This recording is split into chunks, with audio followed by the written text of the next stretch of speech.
The next question, the site architecture that you recommend, is that just for local service area businesses like plumbers and tree services, or for any local service, example, SEO agency or a dental clinic? Yeah, no, it'll work. It can be modified. Now, I've spent most of my local SEO career in service area or working with service area businesses, because that's the background I come from. I remember I learned how to do lead generation and how to manipulate Google, how to do local SEO for my own contracting business. I was an electrical contractor, and I learned how to generate leads for my own business. That's how I started down the path of local SEO. And so I've always spent my entire career, 15 years now, I've been doing local SEO. And I've spent most of my career working with service area businesses, primarily home service contractors, in various industries, but primarily, I mean, and also other industries too. But what I found is I've always preferred to work with contractors. And so this model, though, can be modified to storefront businesses. I mean, like let's say for an attorney, for example, like I just did an audit yesterday for a law firm that's in New Jersey. And it's a storefront business. It's a law firm. It's a public street address. Clients come to the law office in order to, have consultations and all that kind of stuff. But it's an attorney firm, a law firm, so they obviously want to cover as much area as they can in the state of New Jersey. And so they have supporting location pages. Can that work for a storefront business? Yeah, certainly can. So the site template and structure that I've been teaching is about getting organic rankings and in maps rankings as well. It can influence map rankings to a degree. You can only push maps coverage areas so far, though. There's a number of variables that determine how far that is. Competition, how many competitors are in the same general area, population, all of that kind of stuff, population density, really.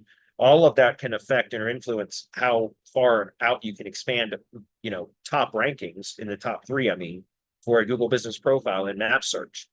And there's a number of variables that determine how far out that could be. And even if you can push a map into an area where Google really doesn't want it to go, it's fleeting. In other words, and I tell this to clients all the time, like, we'll try to expand the proximity with which the GBP will rank in the top 3 results as far as possible.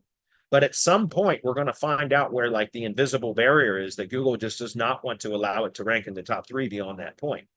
And how do we determine that? Well, once we get to where the maps expansion stops to like 2 months or 3 months in a row where we've made no gains or just marginal gains, then that is pretty much the extent with which that particular GBP will rank. And again, there's a number of variables that determine that. So, but I always tell clients, like, look, we'll push it out as far as we can, doing the method that I teach, which is the, building supporting location pages and all that kind of stuff.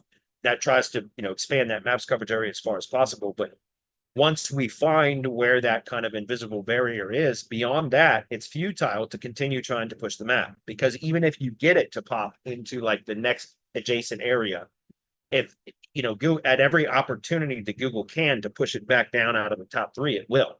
And so it takes an enormous amount of work to keep it ranked if you can brute force it into an area where Google really doesn't want it to rank.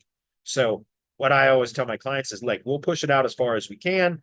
And once we find that kind of invisible barrier, discover where that is, then you pretty much have to focus in on organic ranking beyond that, or Google Ads, or possibly get another GBP that's in the next location over, which is very difficult to do as well. So to get back to what you're saying, they're asking about, can it work for storefront businesses? Yeah. But storefront businesses typically are going to have a narrow coverage area, a more narrow coverage area than a service area business does. So just keep that in mind. Hopefully that was clear.